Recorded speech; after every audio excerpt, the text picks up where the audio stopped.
So in this video, let's discuss branch instructions. So in branch instructions, you have different types of branch instructions. First is jump, then you have call and return instructions. Then we have restart instructions. Restart instructions. Okay, these are different branch instructions we have in the instruction set. Again, in jump instruction, we have unconditional jump and conditional jump.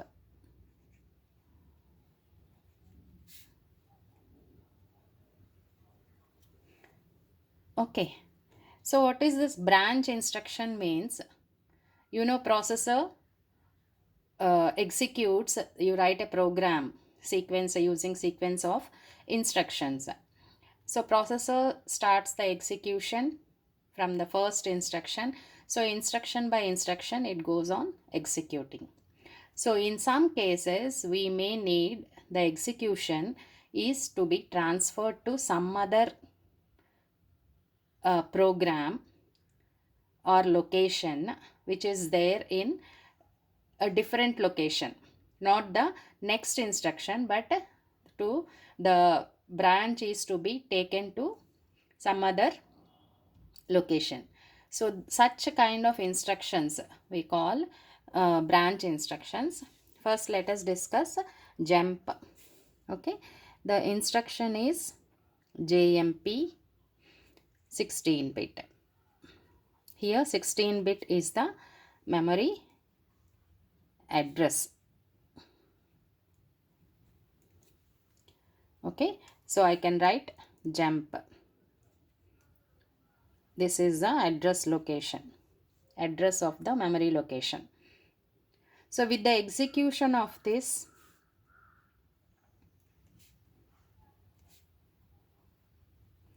instruction,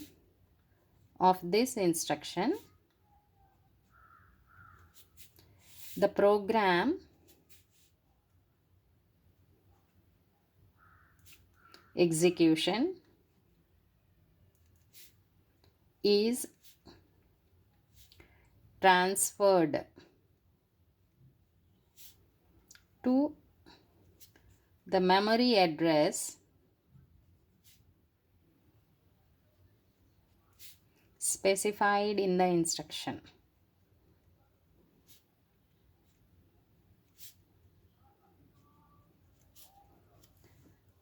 Okay, so here with the execution of this instruction may be in some other location. You have written this instruction in some location. So with the execution of this instruction, the program execution is transferred to the memory address which is specified here.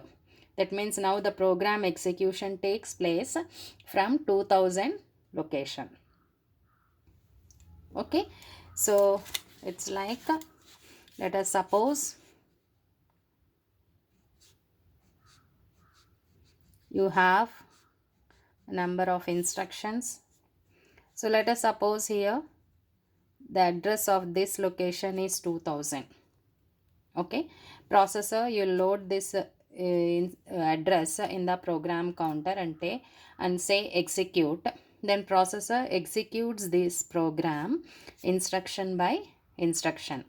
So here in this program, if I write an instruction 2000 jump 2000h, so here it executes these instructions. When it comes to execute this instruction, what will be the instruction that is executed next? The execution is transferred to the location specified in the instruction. So again it starts executing the instructions one by one from here. So here if you observe, it starts from here. Here there is a jump instruction. So this is a loop.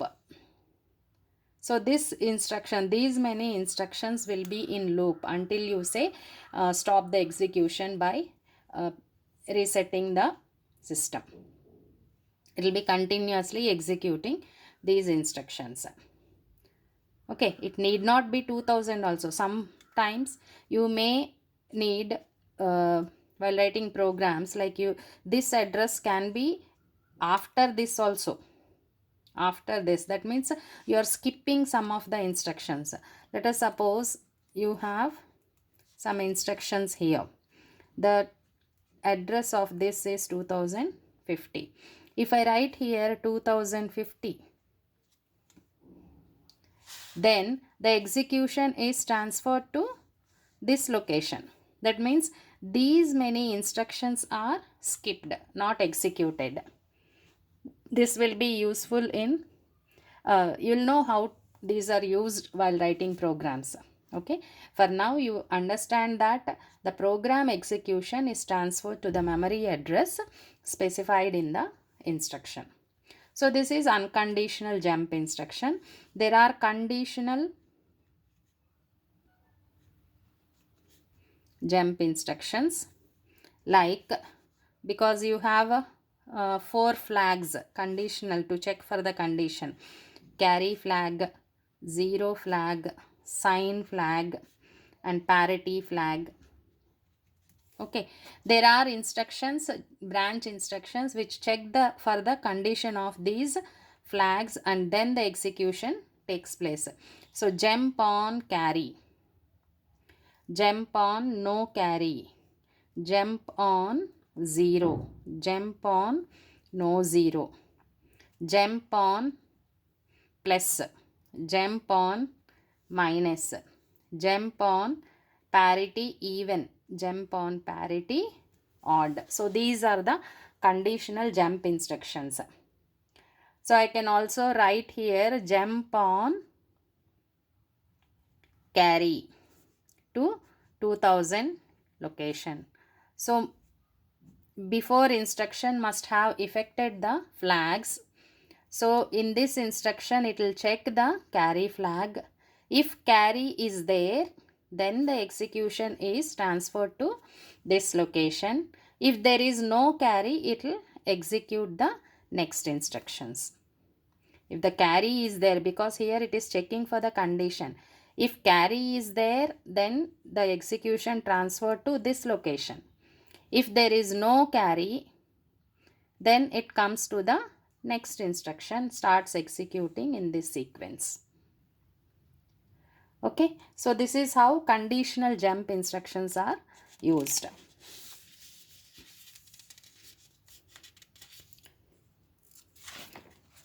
Now next is call instruction. Okay, next set of branch instructions is call and return. Okay, call instruction. So this call instruction is used in case we have subprograms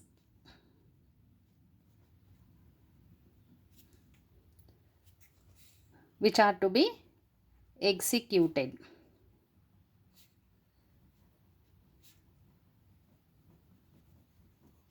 Okay, so let us suppose this is the main program, a number of instructions,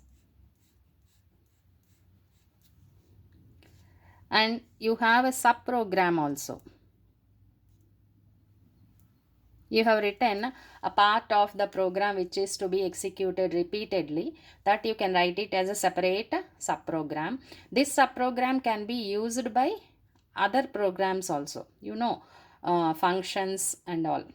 Okay, so subprogram, excuse me. So let us suppose this program is starting at 2000H and your subprogram is there at some location 2050H. This is a subprogram which is at other address. Okay, so here in the mid of this main program, I want this subprogram to be included. that to be executed. Then I'll say call.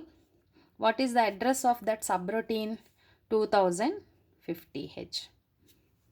Okay, so I'm saying call 2015H. That means the execution will transfer to this particular location. It will execute the subprogram.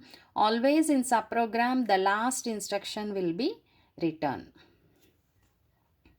You will not specify the return address here. It is stored by the processor, the return address, where it should return. When this is executed and when it finds this return instruction, it should come back to this particular location. Isn't it? The next instruction. Here actually, when you change it to machine codes, here you will have call opcode, then you will have address. So the next instruction will be this one, not this. The next instruction will be at this address location. So here if it is some 2010, then this address will be 11, 12, and this is 2013. Next instruction you have here. So it should return to this 2013 location to execute the rest of the main program. If you write the subprogram like this, maybe in a loop you can keep, and depends on the application. You call the subprogram a number of times when it is required. Okay, so this is how it happens. So here how the return address, how it gets the return address. Always you know here, like program counter, here comes the use of program counter and stack pointer registers. Program counter will be loaded with the next instruction which is to be executed. So you load with 2000H and say execute. It will execute each instruction by instruction. Okay, when the processor is executing this call instruction, which is the next instruction at what location? 2013. Okay, it must be pointing 2000. Program counter will be pointing at 2013 location. But you have given the instruction to transfer the execution to 2050 location, which is a subprogram. So what the processor will do, and while returning, it wants this particular address. So here is where your stack memory comes in use. That is why you use this. You define some amount of memory as stack memory. Okay, so let us suppose the stack memory is defined at location 4050. So stack pointer is already defined. That means stack pointer is loaded with this particular instruction. As I said, this is last in first out. Okay, so when this instruction is executed, what the processor will do is, first it will send the program counter contents, which is pointing to the next instruction, to stack. That means this address will be saved by the processor in the stack memory. So here it will store 1320. Now it points to the next location. Stack pointer points to the top of the stack always. Next location. Here 4050, it is decremented, not incremented in case of 4F. Okay, in case of this, it is decremented by 1. Now it becomes 4E. The next. So stack pointer will be holding this particular address. And program counter will be loaded with the new address, that is the subprogram address. So program counter will be loaded with 2050. That is the subprogram address.